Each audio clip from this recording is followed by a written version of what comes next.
হামিদ মিয়া কথা দিয়েছিল বিয়ের পর লাকি বেগমকে নিয়ে এমন একটা বাসায় উঠবে যেখানে অন্য মানুষের সাথে টয়লেট বা রান্নাঘর ভাগাভাগি করতে হয় না। আলপা ফ্যাশন গার্মেন্টস এর ফ্লোর সুপারভাইজার হামিদ প্রেমে পড়েছিল শিক্ষানবিশ লাকি বেগমের। গরিবের ঘরে এমন অনিন্দ সুন্দরী মেয়ে জন্ম নিতে পারে তা লাকিকে না দেখলে বিশ্বাস করা কঠিন। লাকির বাবা মা নেই, চাচার বাসায় থেকে কাজ করে। একদিন ধমক দিয়েছিল হামিদ বেমাক্কা। তারপর এক অপ্রত্যাশিত চোখ ভাসানো ভেউ ভেউ কান্না। সেদিনই হামিদ সিদ্ধান্ত নেয় এই মেয়েকে জীবনে আর কখনো কষ্ট দেবে না। তারপর মেয়েটিকে বিয়ে করা। গত পরশু লাকির চাচার বাসায় সংক্ষিপ্ত অনুষ্ঠানের মাধ্যমে জোর বেঁধে গেল হামিদ লাকির। লাকির আত্মীয় স্বজনরা তাড়াহুড়ো করছিল, বলছিল শুভ কাজে দেরি করতে নেই। তো সেই তাড়াহুড়োতে লাকির বিয়েটা অনেকটা অগ্রিমই হয়ে গেল যেন। বিয়ের দিনক্ষণ যখন পাকা, তখন হামিদ হন্যে হয়ে ঘুরছে একটা সুবিধাজনক বাড়ি খুঁজে পেতে। পরিচিত লোকজনদের অনুরোধ করেছে তেমন সন্ধান পেলে হামিদকে জানাতে। এভাবেই সন্ধান পেয়ে গেল আলেখা লজ নামের বাড়িটির। গাজীপুরে এমন বাড়ি হয়েছে তা না দেখলে বিশ্বাস করা যায় না। কোনো ব্রিটিশ আমলে বানানো বাড়ি। মূল মালিকের খোঁজ নেই, নানান হাত বদল হয়ে বর্তমান মালিকের হাতে এসেছে। মালিক ঢাকায় থাকে। কেয়ারটেকার আহমদ আলীর হাতে বাড়ির দেখভালের দায়িত্ব। লাকিকে নিয়ে আজ সকালেই নতুন বাড়িতে উঠেছে হামিদ। বিয়ে উপলক্ষে 3 দিন ছুটি পেয়েছিল, আজ তার শেষ দিন। হামিদ ব্যাগ, রংচটা সুটকেস আর টিনের ট্যাঙ্কটা রিক্সা থেকে নামিয়ে সেই রিক্সা নিয়েই ছুটল বাজারের দিকে। সাথে লাকি। আনন্দ আর ধরে না। আজ প্রথম বউয়ের হাতে রান্না খাবে হামিদ। তাই বেশ কটা টাকা বেরিয়ে গেলেও মাঝারি একটা ইলিশ মাছ কিনে ফেলে সে। সাথে তাজা পুঁই পাতা, চাল, আলু, পেঁয়াজ আর সরিষার তেলে চলে গেল আরও বেশ কিছু টাকা। হামিদের পকেটের স্বাস্থ্য তখন বেশ ক্ষীণ, তবু মনে আনন্দের জোয়ার। সুন্দরী নতুন বউ ঘরে, তার জন্য রান্না করবে, তাকে আদর করে ঘুম পাড়াবে। ভরপেট রাতে রান্না খেয়ে শোয়ার আয়োজন করছে হামিদ দম্পতি। কাল সকালে আবার কাজে লেগে পড়তে হবে। ঘুম থেকে উঠতে হবে সূর্য ওঠার সাথে।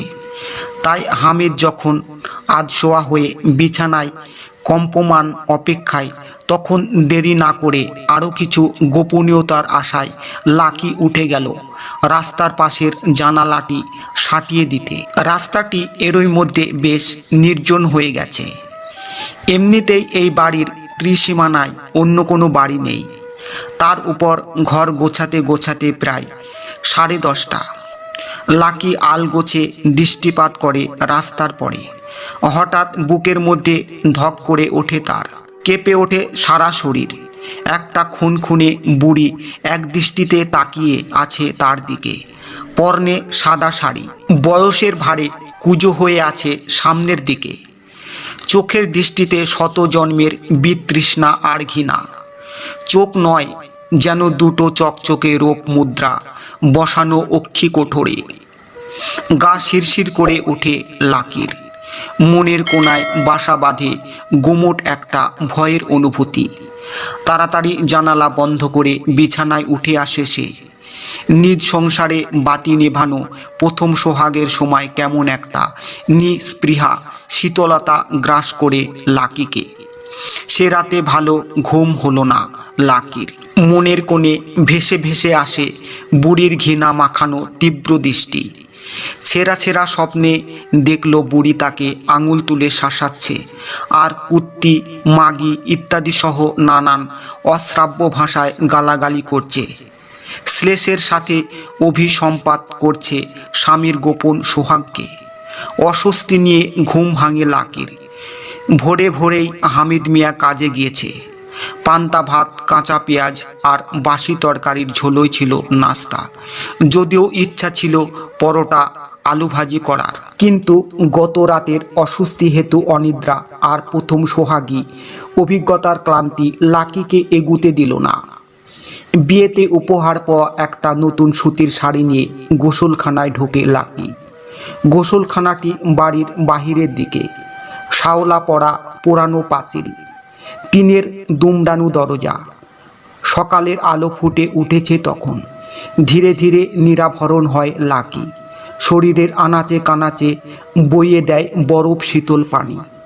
সদ্য মোড়ক খোলা সুগন্ধি সাবানের গন্ধে মোমো করছে পুরো গোসলখানা।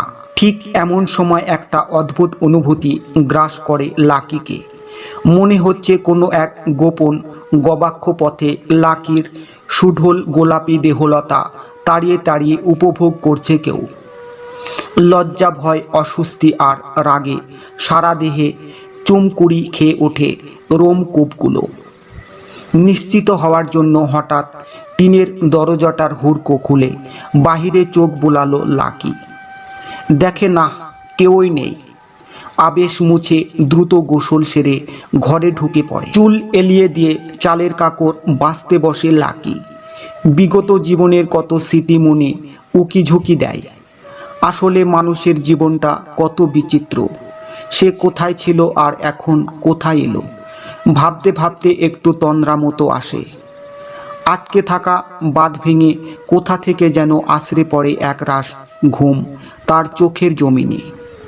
একটু শীত লেগে ওঠে। দু চারবার ঝিমিয়ে চালের থালার উপর পড়তে গিয়ে লাকি চৌকিতে গিয়ে ওঠে। ঘুমিয়ে নিতে হবে খানিকটাক্ষণ। বেহেড মাতালের মতো অদ্ভুত ভঙ্গিতে ঘুমিয়ে পড়ে সে। কত সময় পেরিয়ে গেল। লাকির ঘুম অশান্তিতে পরিপূর্ণ হয়ে ওঠে। মনে হয় কোনো অন্ধ জগতে আটকে গেছে তার আত্মা। শরীরে আর ফেরত আসতে পারছে না। নিঃশ্বাসে বন্ধ বন্ধ ভাব আর অনিয়মিত হৃদস্পন্দন। গলাটাও শুকিয়ে কাঠ হয়ে আছে। হঠাৎ বোধ হলো তার নাকে চোখে মুখে অস্বস্তিকর সুরসুরি লাগছে।